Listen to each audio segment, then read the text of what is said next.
Marriage function போகணும்னு சொல்லிட்டு அம்மா வீட்டுக்கு கிளம்பி வந்தாச்சு. வந்ததும் எல்லோரும் சேர்ந்து தான் ஒன்றா தான் போயிருந்தோம் ஃபங்க்ஷனுக்கு. இன்றைக்கி மேரேஜ் போகிற சந்தோஷத்தை காட்டியும் மேரேஜில் எங்கள் அண்ணா வந்து பாட்டு போடுறாங்க. அதுதான் எங்களுக்கு ரொம்ப ஹாப்பியாக இருந்துச்சு, ரொம்ப எக்ஸைட்மெண்ட்டாகவும் இருந்துச்சு. அப்புறம் போயிட்டு ஃபங்க்ஷன்லாம் அட்டன் பண்ணிவிட்டு கச்சேரியெல்லாம் பார்த்துட்டு அப்புறமா வந்து கிளம்பிட்டோம். போகிற வழியிலே வந்து அமுல் ஐஸ்கிரீம் பார்த்துட்டாங்க தேவும் தாருவும். அதுக்கப்புறம் வந்து அண்ணன் பொண்ணு தான் கூப்பிட்டு போயிட்டு ஐஸ்கிரீம்லாம் வாங்கி கொடுத்துட்டு டைம் இல்லைன்னு சொல்லிவிட்டு வாங்கிட்டு வீட்டுக்கு வந்து தான் சாப்பிட்டுட்டு இருந்தாங்க. அப்புறம் வந்து பெரிய அண்ணன் வந்து வெள்ளரி பழம் வாங்கி வச்சுருந்தாங்க. தேவாவுக்கு அது ரொம்ப பிடிக்கும். இந்த பழத்தை வந்து கட் பண்ணி அதில் நாட்டு சக்கரை போட்டு மசிச்சு கொடுத்தோம் அப்படின்னா அவன் ரொம்ப சாப்பிடுவான்.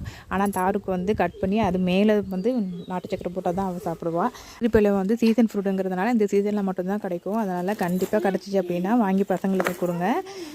நீங்கள் வந்து எப்படி இந்த பழத்தை சாப்பிடுவீங்கன்னு சொல்லிட்டும் கண்டிப்பாக ஷேர் பண்ணுங்கள். இந்த 1 வீக் ஃபுல்லாக அம்மா வீட்டில் தான் இருப்பேன். வீடியோ உங்களுக்கு பிடிச்சிருந்துச்சுன்னா லைக் பண்ணுங்கள், ஷேர் பண்ணுங்கள், சப்ஸ்கிரைப் பண்ணுங்கள். நாளைக்கு வேறு ஒரு வீடியோவில் பார்க்கலாம். பாய்.